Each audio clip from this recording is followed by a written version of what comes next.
How's that going? Okay, good. I hope these mics weren't on that whole time. Okay. Anyways, welcome back to Look for Lunch. We've got Beatrice Thye here. And Beatrice, great to have you here. It's fabulous to be here. Thank you very much for inviting me, Hugh. I really appreciate it. Well, it's we didn't talk too much when we were out at the New Entrepreneur event in Oakville. It seems so long ago now. Yes, it's about 4 or 5 weeks that we met there, yes. I liked the event very, very much. I thought it was very professional. Mind you, Donna Messer is the queen of networking in Oakville. Yes. That's what they call her, yes. I was very impressed, and I like the fact that she sent out a list of everybody who attended so people can meet later on if they didn't have a chance to meet at the event themselves. So yeah. That was really fabulous. So see, I was half expecting. Here you are in person, but I was half expecting you to come here virtually today. I'm not even sure what that means. I was trying to send my ghost, but somehow it didn't work out. Well, because of course that's what you do. You're a virtual assistant, right? Yes, I am. Let's now. I've seen a certain kind of virtual assistant that comes on your desktop and dances across your screen. Mm-hmm. Is that the kind of virtual assistant you are, or what? What is a virtual assistant? Well, a virtual assistant is somebody who works in a long-term collaborative relationship with their clients, and who provides administrative support throughout the board for their clients. The collaborative part is the most important part, really, because for me it's about the relationship. I need to enter into a relationship with my clients in order to really help them. A virtual assistant, in my definition and the definition of Assist You, where I trained, is really somebody who goes further than just your regular administrative tasks like your email or like your documents, your PowerPoint presentation, things like that. So I strive to help my clients get to the next level, which involves much more. But I think it's I would think almost anybody who's so many people are self-employed, they're running their own companies, and everybody seems to be so busy these days that you almost anybody that's in that entrepreneurial role or in that managerial role, if they don't already have an assistant, is probably think to themselves, boy, I really need an assistant. And ideally, or maybe not ideally, and you want an assistant to be working under the same roof with you or in the same office, in theory. But what do you have to say about that? In theory, there are people for whom it is better to have an assistant at the office. And in my belief system, that is dependent on their personality. It takes a certain kind of personality to be able to work with a virtual assistant successfully. And that means the person has to be open, the person has to be willing to share trust, the person has to be somebody who doesn't put blame automatically when something goes wrong, and things do go wrong. Mm-hmm. I mean, we're all humans, so we do make mistakes, and it's a matter of how do you deal with those mistakes. Do you blame, or do you try to get together, figure out what went wrong, why it went wrong, and find a solution? And that is very, very important.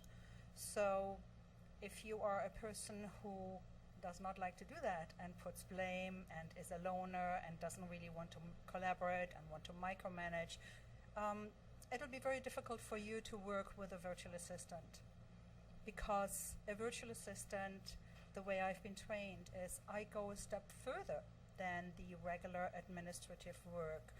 I really help people get to the next level. I get into their brains. Mm-hmm. And in order to be able to do that, they need to share. So one of the biggest foundations really in working with a virtual assistant or working with me is the connection. Do I like you? Do you like me? Do you think that we can develop a good working relationship? It doesn't necessarily have to go into the personal, although that inevitably happens to a certain extent later on. But it's, do I like you? Because if I don't like you, I'm not going to tell you what I want. I'm not going to tell you where I want to be in a year, 2 years, 3 years down the road. Well, it's chemistry, right? Yes. You got to have good chemistry with with whoever you're working with, Yes. and it's so important in so many ways. Yes. Yes. So what's the difference between a virtual assistant and a non-virtual assistant? It's there are many definitions of a virtual assistant. Yeah. Okay. First of all, I should maybe explain how Assist You, where I was trained, and how I see a virtual assistant. There are people who offer telephone answering service and call themselves virtual assistants. And that's my opinion, and Assist You's opinion. These are not virtual assistants. They are a telephone answering service. There are people who do nothing but bookkeeping. Mhm. They are bookkeepers. Same with tax advisors, lawyers, marketing experts. They are experts in their own field, but they're not a virtual assistant, because a virtual assistant provides support throughout the board. Okay? Throughout the Throughout the board. So- So general support services. So it sounds to me that it's a lot like what used to be called a secretary, now it's called an assistant, right? So what's the difference between what you do and what someone would do on site as an assistant? Okay, there's two parts to working as a virtual assistant. The first part is the day-to-day tasks. So that is handling emails, checking out what the client absolutely needs to answer herself, what I can answer. It's scheduling appointments, it's making travel arrangements, finding workshop locations, setting up seminars, getting the payments, these kind of stuff. But there's also the other side of it, and that is the where do I want to go side. So it's the goal setting side on behalf of the client, and that is where the sharing comes in. So these tasks would be something like setting up e-zines, publishing the e-zines, maybe registering in certain networking organizations, finding out where. Sorry, I lost my train of thought for a Well, it's moment okay, here. but those things that you're mentioning, those are almost like, or those are specific things, depending on the business. Those are strategic Yes. initiatives that Yes, the company yes. or the entrepreneur might want to Yes, do. yes. So are you sitting down and are you taking direction from that executive, or are you working with them to kind of come up with these strategic ideas? It's a combination of both. Okay, usually what happens, I have weekly calls with my clients. Every single client gets a weekly call. Sometimes it's just a few minutes where we check what has happened. Sometimes it's a longer time where we brainstorm. There's a lot of brainstorming going on because most small business entrepreneurs do not have anybody who understands their field of business and can brainstorm, that they can brainstorm with. So that's where virtual assistant comes in too, because we over time really get to know the client's business, and so we have that ability to brainstorm because we almost get ourselves immersed in the business. We treat the client's business like our own business. So we need to know a lot about it, where the client wants to go, where the client stands. And of course that also sometimes touches on the personal side. Is there anything going on in the client's personal life that might inhibit him or her from doing something that they want to do that I could take over? Mm-hmm. So Right. that definitely is very important to do the brainstorming and then go out. But very often it's also proactive on my part, that Yeah. I, in talking with the client and in getting to know the client's business, that allows me to see areas where there might be room for improvement, or where the client has never thought about going, so that I can research and then go back to the client and say, here, I found this. I think this might be a good idea. What do you think about this? And then we go from there. And sometimes the idea is okayed, that we go forward, and sometimes it's not, and then we go from there. So it sounds like you have several clients at one time, Yes. right? Yes. So how do you charge? Like, what are there specific packages, or how do you? I work on a retainer basis, okay, because I run my own business. I'm not employed. So I run like a lawyer on a retainer basis. So that means when I meet a client or meet a prospective client, the first thing, of course, that we find out is whether there is a chemistry. And then we start talking about what has to be done, what the work scope is. From that, we sort of estimate that there's a certain hourly requirement per month. It's on a monthly basis. So let's say my minimum retainer is 10 hours a month, because I believe under 10 hours, you cannot really get a grasp on somebody's business. You need to have that time. So, okay, let's 10 hours. The client pays upfront, and I work the time off. I keep very detailed timekeeping for myself, but I do not provide it to the client, because if the trust is there, and the client has a pretty good idea anyways what time is spent on what. So if I would provide timekeeping, it would bring me back into the employer-employee situation, and it would eliminate the trust. So that is something that I don't do, and I've never had a problem with that. So there's also other packages that can be done that other VAs offer. I don't, which is a pay-as-you-go. So the client, a client would approach me and say, well, can you do whatever? And if I have time, if I can do it. Otherwise, But the retainer basis really guarantees that I have a certain amount of time for the client set aside per month, which is very important. If you have a full praxis, how do you plan otherwise?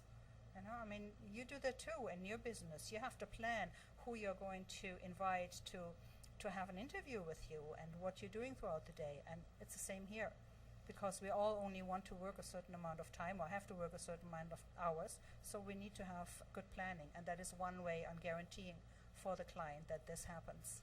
Yeah. Yeah. So on the point of view of a client, why would she or he decide to have a virtual assistant as opposed to an assistant at his or her office? Again, I believe it's the long-term collaborative relationship that makes a big difference. Okay.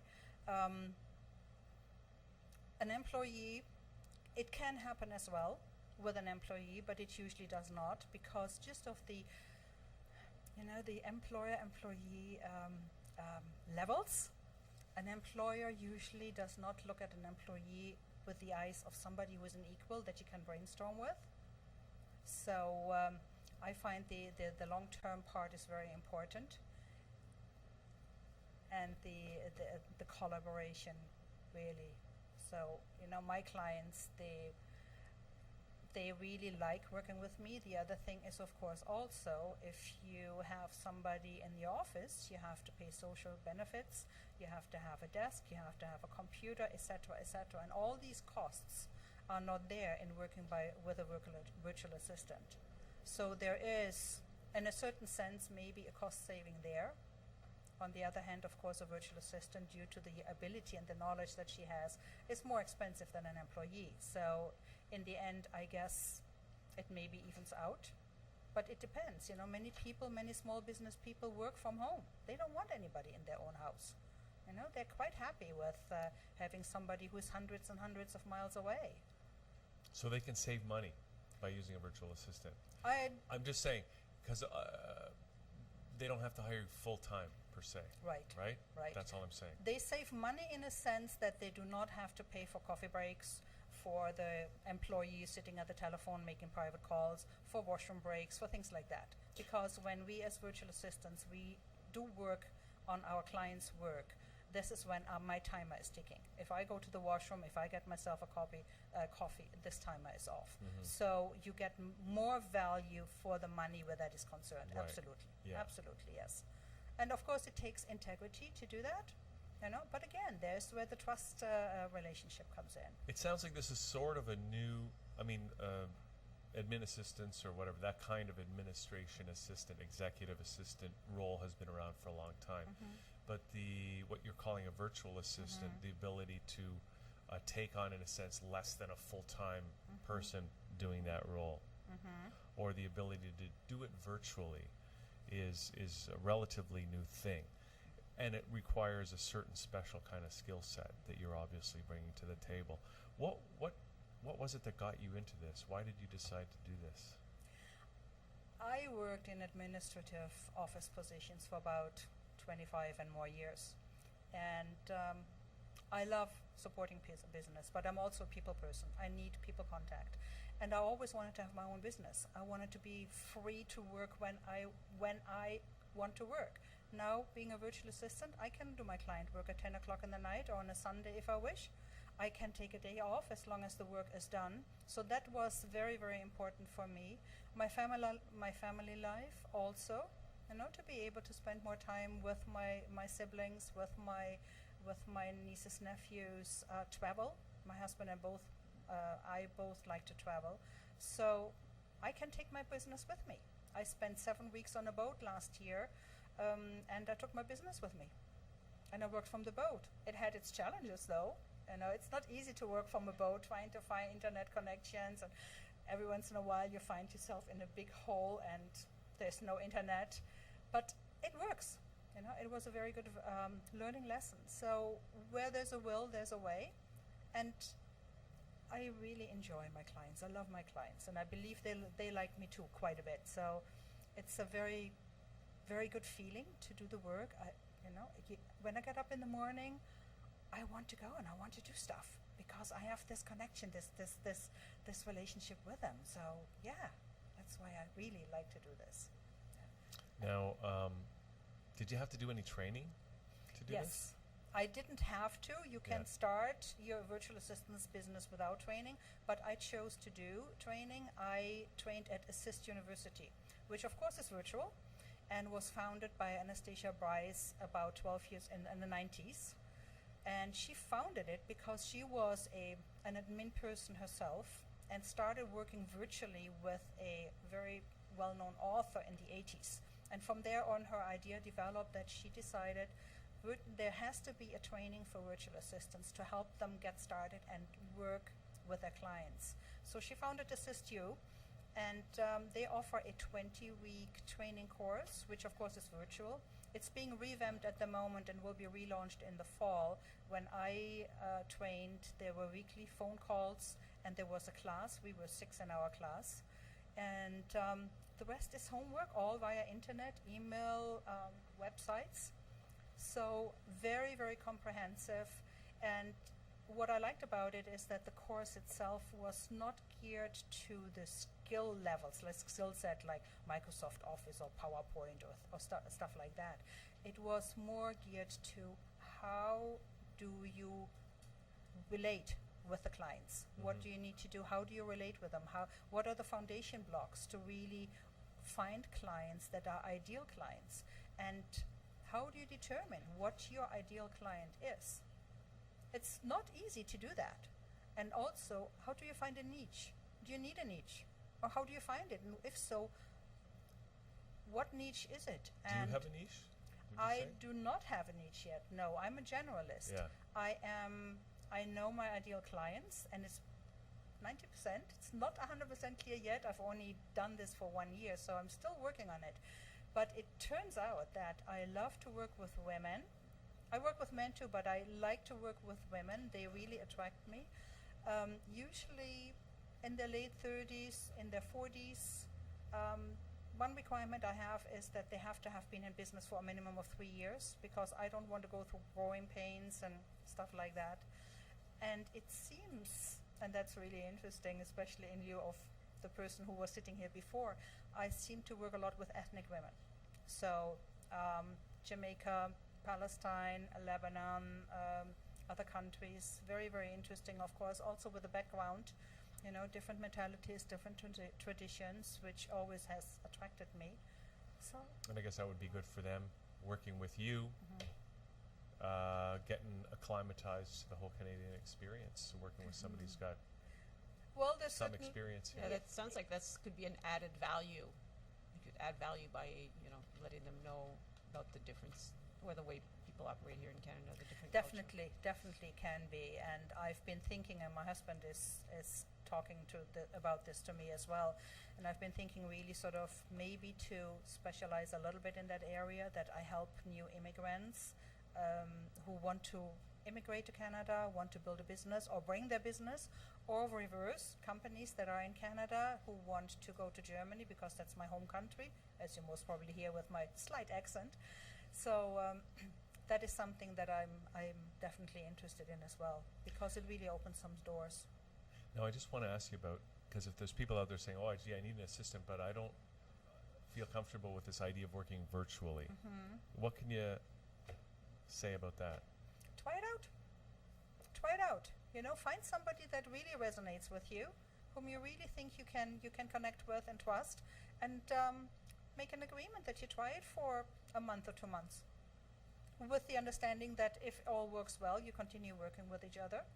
I would not be opposed to that, because sometimes, we all have times where we would like to do something, and yet we hesitate, we hold back because we're not really quite sure. So this is a way of doing it. Right. So you offer part-time or starter packages. So is that something that you tell people about initially, or you No, just I tell usu- them basically try it out? Yeah. I usually don't. I have never had anybody ask me whether I would do this, whether I would give a try out. But I'm always open for trying out. If it doesn't work, it doesn't work. Then there's nothing I can do to force it. So if somebody wants to do that, that's absolutely fine with me. That's great. I'm also curious if you've ever thought about having, employees. Sounds ironic to have for a virtual assistant to have employees, but what about people who want to offer their services? They want to be a virtual assistant, but they don't feel comfortable doing it on their own. I personally would not like to do that, because that brings me in an employer situation, kind of. I would have to be very careful with taxes and all that. So there are multi-VA practices around, definitely. But I personally, no, I like to work with individuals, and I like to be the one person that they go to and that they work with. Yeah, I can really tell that you love people just by the way you're talking about it. Thank you. And what's your website, My Beatrice? website is www.smartva.ca, There we go. We're looking at it right there, and which is awesome. But before we're just about out of time, but I want to ask you, when someone is working with you, what's the best way for them to get the most out of that relationship? be open. Really, that is one of the biggest issues that I can see. Be open, trust your instinct, trust your VA, brainstorm, let her in. That is the main thing, really. If you do that, then all should be well. And what's the first step? The first step for that is really to contact me, Yeah. and either via my website, preferably, or via telephone, which is 905-334-1388, and set up a time to chat. I have a very detailed interview or get to know each other process, which consists of a few telephone calls. And the first one is really to find out whether we have a connection, as much as you can in a few minutes, 15 minutes. Once we have established that, then we go on to a second call where we start talking in detail about what the client needs and what I can provide for him or her. And then we go from there, and then we start working together. Sounds wonderful. So that's your website, and you mentioned Assist. So I'm going backtracking a little bit, but Assist University. How can people find out who are? They can contact me as well. I'll be happy to tell them more about it, or they can go on Assist's website, which is www.assistu.com. Okay. And there's lots of information there. That's fantastic, Beatrice. Great to have this conversation. I feel like I need a virtual assistant right now. I might agree. Okay, so it's smartva.ca. .ca. Yes. Okay, great. Thanks. So we're going to just take a little break, and Wendy Ladd is in the house. Fabulous, Fit, and Fantastic is coming up in just a few minutes here, but we're going to just take a quick musical break, and then we're going to come back and wrap the show up here on a Tuesday. We'll be right back.